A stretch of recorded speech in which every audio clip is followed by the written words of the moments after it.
Is it possible for a perfect marriage to suddenly fall apart?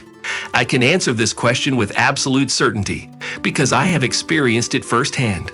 Lena and I knew each other since high school, studied in the same classes, and lived in the same neighborhood. Our friendship gradually grew into love, and then into something more. We were each other's first, waited for each other throughout my military service and studies at the Institute. We even saved money for the wedding ourselves and decided not to ask our parents for anything. We were content to live for ourselves and did not want to have children until we were 30 to 35 years old. Gradually, we saved up for a down payment on a mortgage loan, but unfortunately, it was not approved. Then we decided to formalize everything in the name of my father, and after repayment to transfer it to my name.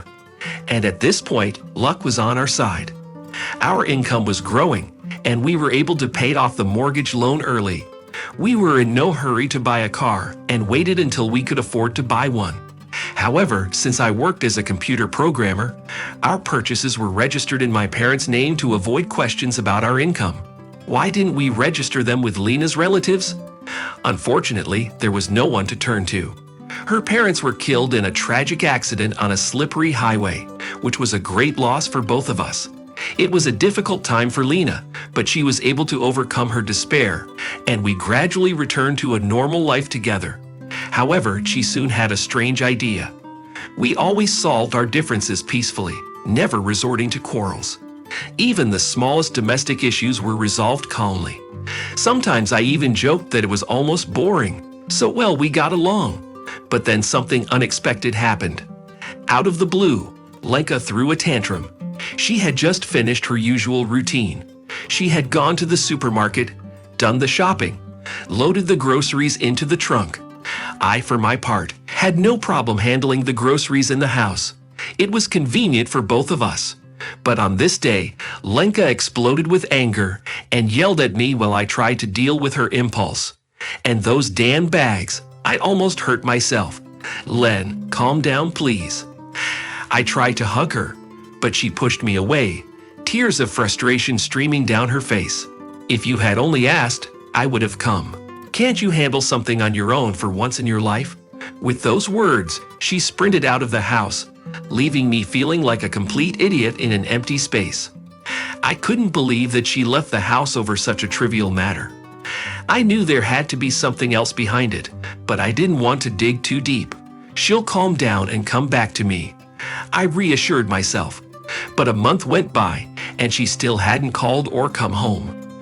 I repeatedly tried to contact her, but she wouldn't answer my calls or texts. By the end of the third week, I gave up. This continued for another 2 weeks until Evelyn, my wife's best friend, showed up on the doorstep. It had been a month and a half since Lenka had disappeared with Evelyn, and I couldn't believe that she had been hiding at her place all that time. "Hi, Henry." Evelyn burst into the room, catching my attention.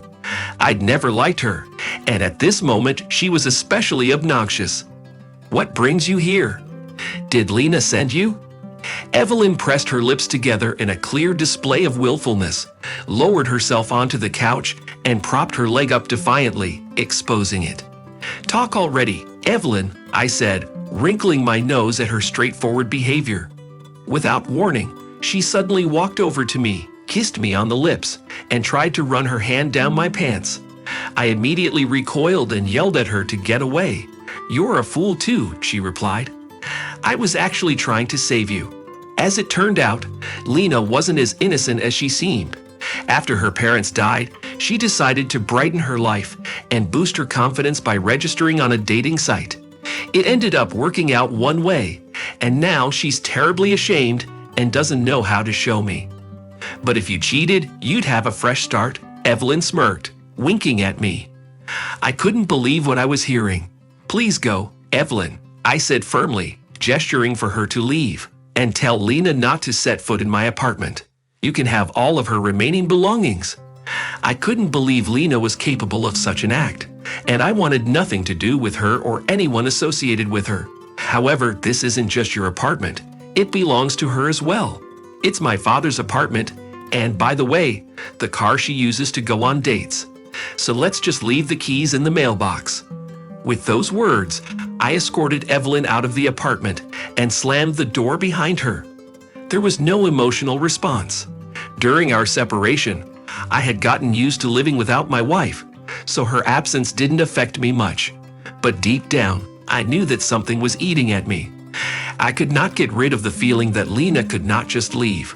And now my suspicions were confirmed, and it was somehow easier to come to terms with it. Our divorce was quick and painless, because legally we had nothing to divide. Lena cut off all communication with me, sometimes tried to get in touch, but I preferred not to answer. She refused to return the car, and I had to threaten to get a search warrant. Only then did she reluctantly hand over the keys. I did not expect such a turn of events, but nevertheless, it happened. However, life does not end there.